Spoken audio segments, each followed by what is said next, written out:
बिहार में इन दिनों खूब चर्चा हो रही है कि सीएम नीतीश कुमार क्या करेंगे। अल्टा पलटी की खबर है, पाला बदलने की खबर है, बीजेपी अपना सीएम बनाएगी इसकी खबर है।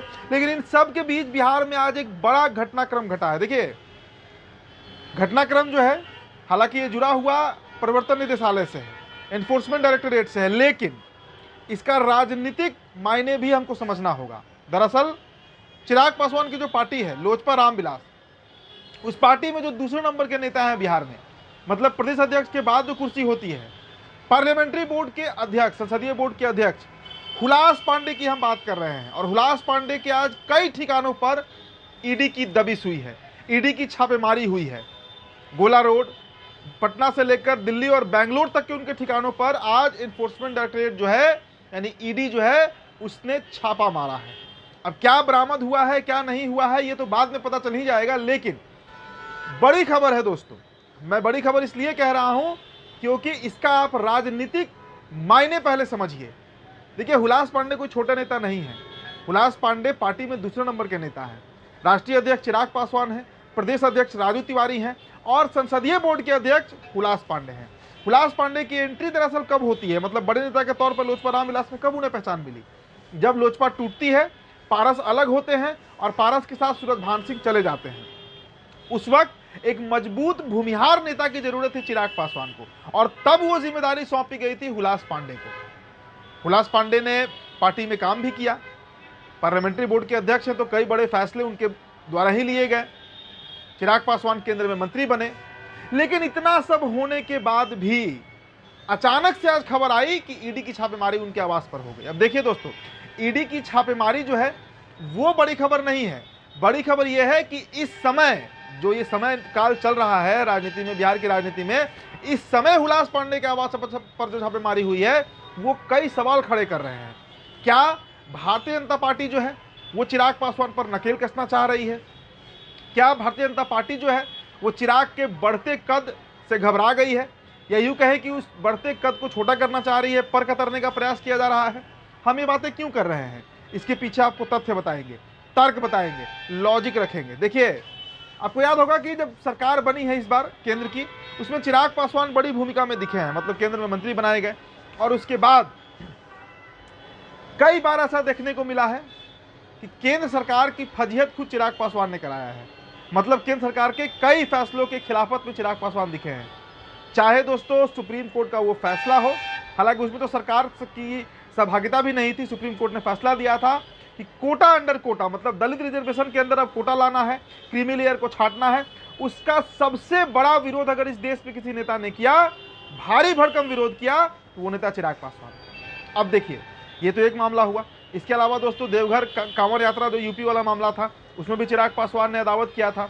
इसके अलावा दोस्तों कास्ट सेंसस, जातिगत जनगणना को हम कैसे भूल सकते हैं? जातिगत जनगणना पर भी चिराग पासवान ने खुला समर्थन दिया था अखिलेश यादव और राहुल गांधी को, आपको याद होगा। जबकि भारतीय जनता पार्टी शुरू से कहती आ रही है कि किसी भी कीमत पर इस देश में हम कास्ट सेंसस नहीं होने देंगे, जातिगत जनगणना नहीं होने देंगे। लेकिन चिराग उसकी भी पैरोकार बन गए थे उस मामले में भी। तो कई बार ऐसा देखने को मिला है कि चिराग जो है वो इसके खिलाफत में खड़े हुए हैं। अब देखिए दोस्तों, विधानसभा का चुनाव सर पर है, 2025 का रण जो है वो सजने लगा है। हम बिहार के दृष्टिकोण से बात कर रहे हैं, और बिहार में चिराग पासवान का कद जो है, इसमें कहीं दो राय नहीं है कि बीते साल भर में बहुत बड़ा हो गया है। केंद्र में मंत्री हैं, 5 के 5 उनके पास सांसद हैं आज के संदर्भ में, जिसके बदौलत केंद्र की सरकार चल रही है।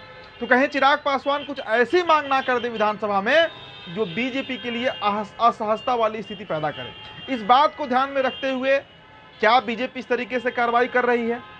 देखिए, हम ईडी कार्रवाई पर सवाल नहीं उठा रहे हैं, लेकिन हमें यह भी पता है कि ईडी काम कैसे करती है, और इसलिए हमें सवाल उठा रहे हैं कि क्या भारतीय जनता पार्टी जो है वो चिराग पासवान के बढ़ते कद से घबराई है, या चिराग पासवान को बढ़ने नहीं देना चाहती है, उन पर नकेल कसना चाहती है? इस तरह के कई सवाल आज बिहार के राजनीतिक गलियारों में पूछे जा रहे हैं, और इसका कारण है हुलास पांडे जो हैं पार्लियामेंट्री बोर्ड के अध्यक्ष लोजपा रामविलास के, उनके आवास पर जो छापेमारी हुई, जो ईडी की दबिश हुई है, उसके बाद ये सवाल जरूर पूछा जाएगा। और मैंने बताया ना दोस्तों आपको कि देखिए, हुलास पांडे कोई छोटे मोटे नेता नहीं है, कोई प्रवक्ता, मुख्य प्रवक्ता, प्रदेश प्रवक्ता नहीं है, कोई सचिव महासचिव नहीं है, पार्टी के संसदीय बोर्ड के अध्यक्ष हैं।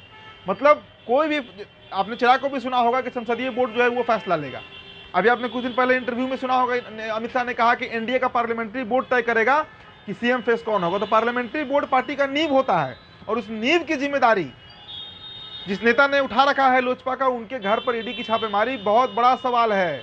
और इसीलिए हम कह रहे हैं कि ये कोई सोची समझी साजिश तो नहीं है बीजेपी की। हालांकि देखिए दोस्तों, कल हमने आपको बताया था कि बीजेपी को प्रोजेक्ट भी किया जा सकता है बिहार के सीएम के तौर पर, बीजेपी का एक प्लान ये भी है, लेकिन उस रूपरेखा को तैयार करने में लोजपा का विलय कराना पड़ेगा बीजेपी में। तो देखिए बहुत सारे पक्ष हैं, बहुत सारे एंगल हैं, बिहार की राजनीति बड़ी उलझी हुई रहती है, सुलझी हुई राजनीति नहीं है।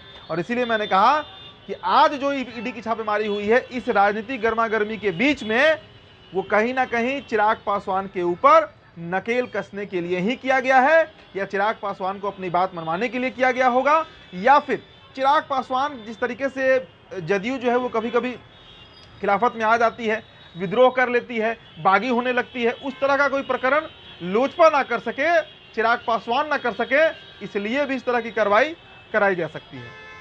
फिलहाल मामला जो भी हो, उस छापेमारी से क्या फलाफल निकलता है, हुलास पांडे के आवाज से क्या निकलता है, क्या पकड़ा गया नहीं पकड़ा गया, क्यों छापेमारी हुई, तमाम तथ्य सामने आ ही जाएंगे आज नहीं तो कल। लेकिन प्रेशर पॉलिटिक्स बिहार में अपने चरम पर है, इस बात से हम असहमत नहीं हो सकते हैं। तो फिलहाल दोस्तों इस रिपोर्ट में इतना ही। मेरा नाम उदित तारण है, तो बिहार टॉपर वीडियो आप देख रहे थे, बहुत बहुत शुक्रिया।